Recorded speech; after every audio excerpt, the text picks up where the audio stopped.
So after spending a little more time with that brick texture, something that looked a little bit better, basically desaturating the colors a little bit more, and also setting up another layer for the original shape, where it's a little more distorted, kind of as an overlay.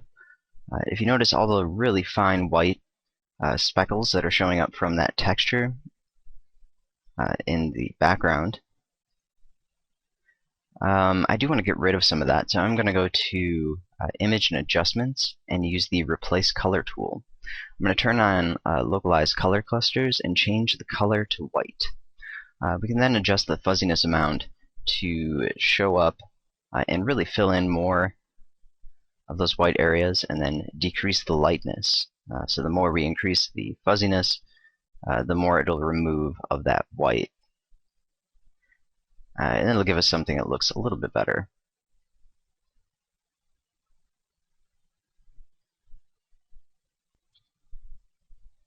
And before I go ahead and flatten all of this to move it over to the main document, I'm going to go to History and create a new snapshot, which is going to allow me to come back to the document, or what I can do is create a duplicate from the current state. And that's what I'm going to go ahead and do, because I do not want to remove the layers from the main document. So then I can go to Layer, Flatten Image, Discard any hidden layers, and then right-click, duplicate the layer, and send it over to the Building 1 walls. And now we're going to see the brick. And what we can do is just line it up. And I'm going to create a copy of it. Just drag it over to the side.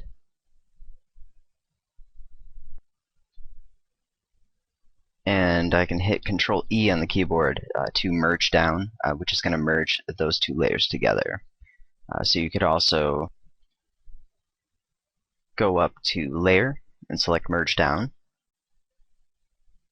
So now we have that brick. And what we want to do is create another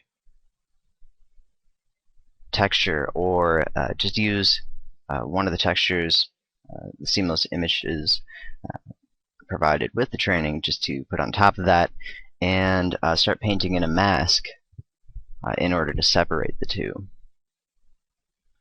It's also a good idea to take the UV mesh layer and put it on top, and that way we can have a much better idea of where it is certain elements will show up. And if you need to, you can turn that to difference if you're having trouble seeing it.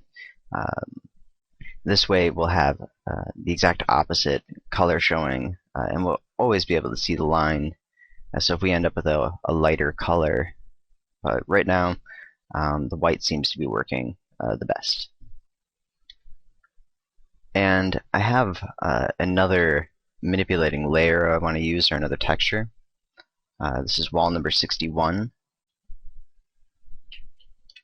That you can load in. It's a fairly large texture. Depending on the total size of all the content provided with the training, this may or may not be full size. What we can do is right-click on the layer, duplicate it, and send it over to the Building 1 walls. We can also close out that flattened version, because it doesn't need to be in the scene anymore, or in the document. Also, I want to free transform this layer, so Control T. And if you hold down Alt and Shift, you can scale this down to basically kind of the pivot point, or the main scale transformation center. So you can basically put that anywhere, and if you want to scale to that point, you can just hold down Alt and Shift to constrain. So that is pretty nice. If you just do Alt, you can go from the sides, as opposed to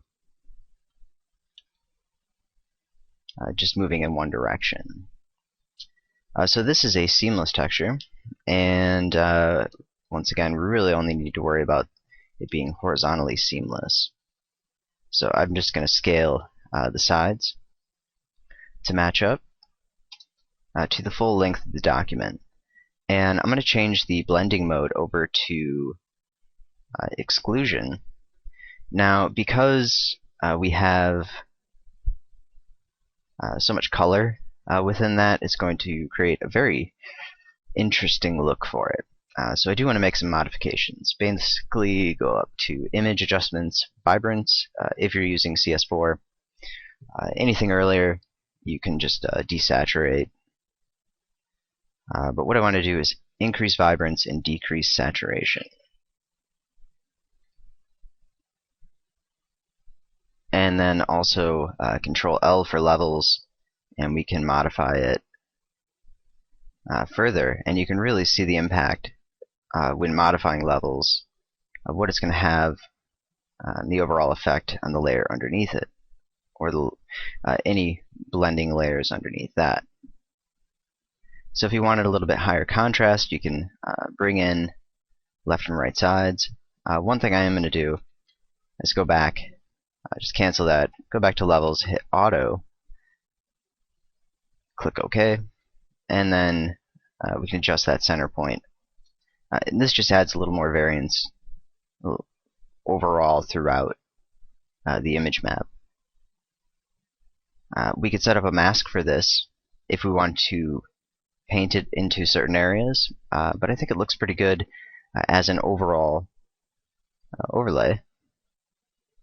We could reduce the opacity a little, but when you're using the exclusion or difference modes, going below 50% for the opacity will create an entirely different output, typically.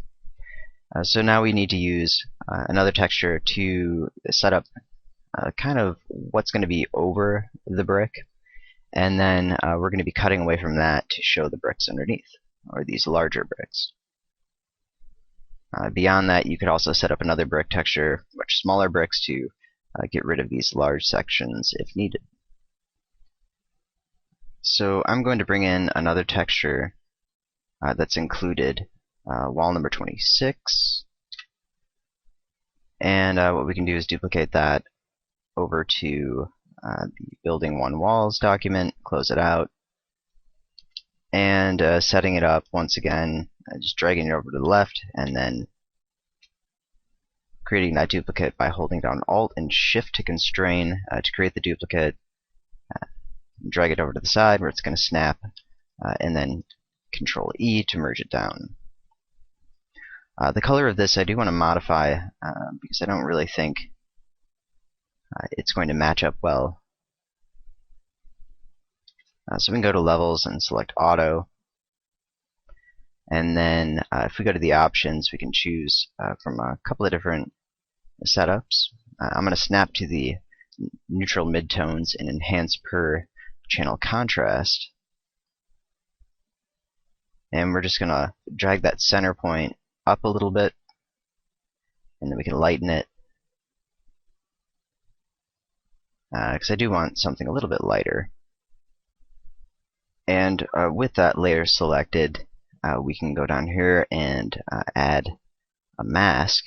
Select the mask. I'm going to turn off the link if we do want to modify or move them separately.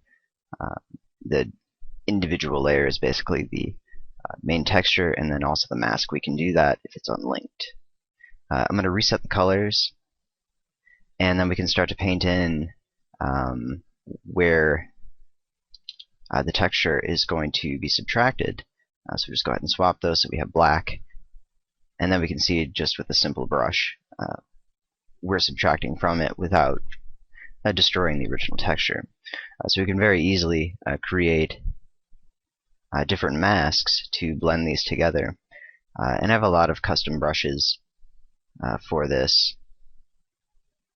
So I'm just going to select from one of my custom brushes and change the opacity amount. Now I'm going to start with a lower opacity, and it's not going to look great before or initially. It does allow me to subtract smaller areas at first, and then kind of step my way up as I go over it again. But the initial blend isn't going to look very good because the edges aren't going to be harsh enough. but what we're going to be doing is modifying the mask just using levels or brightness and contrast after we kind of have it laid out in order to create a much finer edge. And the most important thing at this point is to basically stay away from the left edge and the right unless you have a perfect match from where you're going to be subtracting. So that's best done after doing an offset. We'll worry about that a little bit later. This map, I do want to do what I did before. So I'm going to select the original texture and just go to Image, Adjustments, Replace Color, using that white once again to subtract some of those really obvious bright spots. You could do the same thing with the black that's showing. Reselect the mask. I'll go ahead and change my panel options so that we can see the layers a little bit better. So we can come back in here and just go around and decide exactly where we want to have these bricks showing up and where we want to have the other layer. Of course, you could also modify using additional textures, so you don't just have to use two. You can really use as many as you want to get the achieved effect. So I'm going to continue on this and just kind of subtract some of those areas, and then we can take a look at modifying the mask. I also want to note it is a good idea to increase the opacity as you start to plan it out in order to get some of the finer edges before you move it over to levels. And that way you can subtract more interesting areas. Change your brushes to match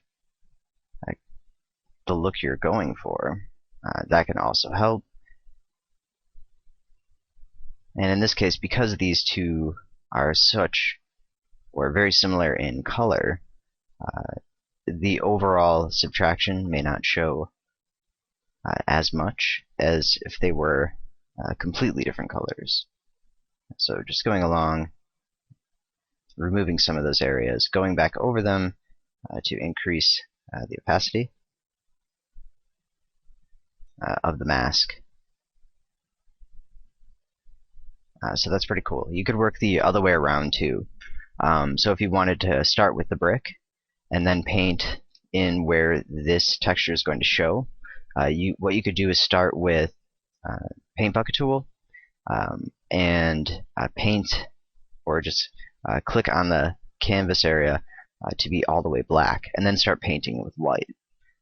So that way you could work in the other direction if it's easier for you that way. It really depends on what your main focus is going to be.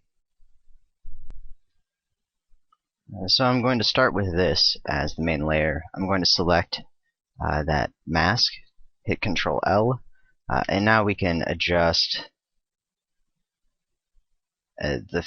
basically the blend and the fade between the two textures even more. And you can even see the different opacity levels used on the brush because of the high peaks within the levels. So we could bring that in more if we wanted something distorted further. And it's just kind of a neat way to be able to customize it beyond just the initial brush strokes. So it looks a little bit better. But keeping in mind that you will lose all of that information that you are cutting out after you apply the level. So whether or not you want to create a duplicate of the layer and kind of save the mask, you might want to do that to preserve it. Or you could step it up using the same mask on another layer in order to have kind of a transition between the textures. So I'm just going to cancel that, create a duplicate, just turn it off for now before I go ahead and apply the level effect, just so I can come back to it later if needed, or use it again on another blend. or even on the same texture, just with a blending mode can also be useful. So if we drag the duplicate underneath, we can go through and we do a different blending mode. We could go ahead and select color burn, and then increase the contrast of that layer.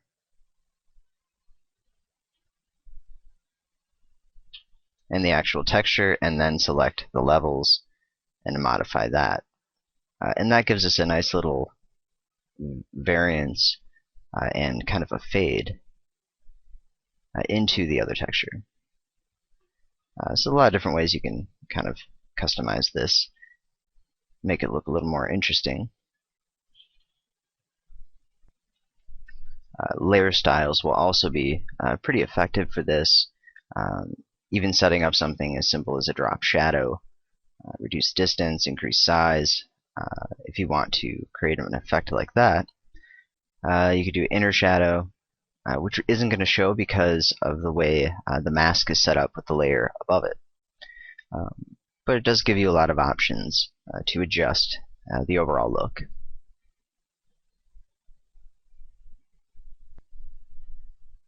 So I do want to start thinking about position of windows before I move on any further, because windows and doors will have an impact on these mask layers as well. So if we need to paint in anything extra for those, it's good to have them within the document now. If you want to take a look at the current state, you can save it out. And what I'm going to do is go to History, duplicate current state, turn off the UV mesh layer, and just flatten the image. And what I can do is save this out as kind of a new building one document, basically using this one as a template to create the additional maps, and then having a new layered TIFF file in order to actually use within the scene. So we're just going to call this color, and we can make modifications to the color as well at this point. But remember that we would also have to make them within the main document. So I'm just going to cancel that for right now, and we'll worry about those other adjustments later. Let's just take a look at this on the model in its current state. So I'm going to, within the cinema, just double click within the materials to create a new material for our building. And we can name this building 1 walls, and drag that over onto the building 1. The selection that we see within the attribute and the tag for the material, we will need to find out which tag we need, which is the walls. So we'll select the material and drag that wall selection onto or into the open spot. So now we can go to the material editor and load in that color texture. So select color, texture, load image. And if you want to see a better OpenGL display, you can go to editor and increase the resolution. And I'm just going to go ahead and collapse that for now. But we can take a look and see how the current color map is looking, and see that we're going to have a nice blend around the edges. If you need to fine-tune or adjust the map, if maybe you want to have the seam or maybe one of the straighter lines of bricks lining up with the corners, that might work a little bit better. So that's really kind of up to you what you want to do with it. But we can start to see now it basically coming together for the most part. And even in the current state, we could just throw a normal map on it and it would work for a distant building. Well, with the exception of the fact we still need to create the roof. But just to get an idea what it looks like at the moment.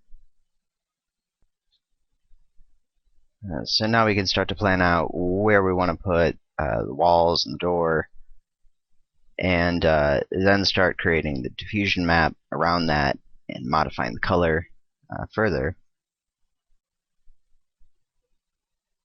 until we can finish up the walls and then start working on the other textures.